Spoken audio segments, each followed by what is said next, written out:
कैकेयी, क्या हुआ बताओ, क्या बात है? अरे यह क्या वेश बना रखा है, बताओ, कुछ बोलो भी। यह क्रोध की अग्नि किसने भड़काई? किसने तुम्हारा अपमान किया है? ऐसा कौन है जिसकी मृत्यु उसे बुला रही है?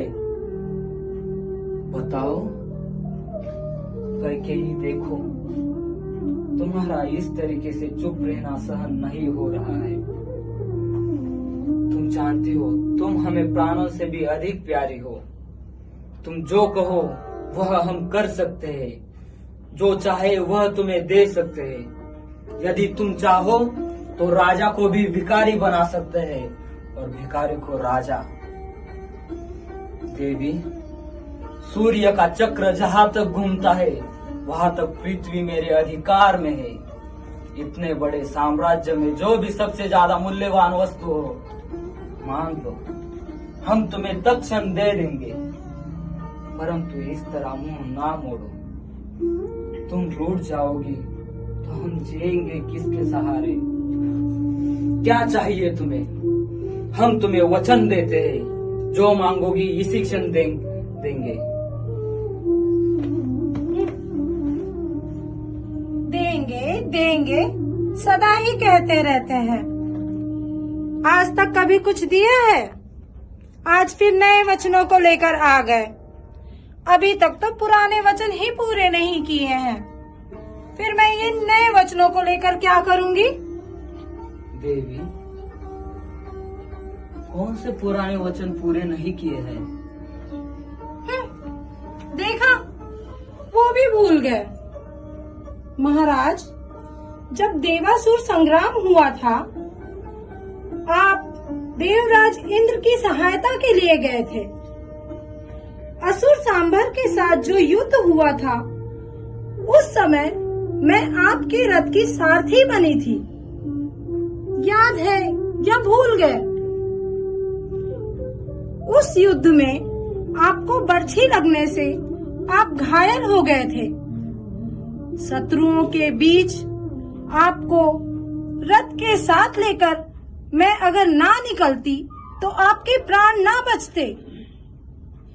वहां मैं आपको एक निर्जन स्थान पर ले गई। वहां हमारी सेवा रक्षा करने से आपकी मूर्छा भंग हुई, आपके प्राण बचे और आपको नया जीवन मिला। याद है ना? याद है, सब कुछ याद है। उस दिन से हम हमारे प्राणों को आपकी धरोहर मानते हैं। जब चाहो हम तुम पे न्यौछावर कर देंगे। मैं आपके प्राणों को लेकर क्या करूंगी? उस समय आपने मुझसे कहा था, प्राण प्रिय, मांगो, मैं तुम्हें 2 वरदान देना चाहता हूँ। मांगो जो मांगना चाहती हो। उस समय मैंने आपसे कहा था, महाराज, मेरे ये 2 वरदान आप अपने पास धरोहर जैसे रखिए। जब आवश्यकता होगी तब मांग लूंगी। क्या चाहिए बताओ हमें। पहला वचन, अयोध्या का राज मेरे पुत्र भरत को मिले, राम को नहीं। और दूसरा वचन, राम को 14 वर्ष के लिए वनवास। कैकेयी, यह क्या मांग लिया तुमने? मेरे तो प्राण ही मांग लिए।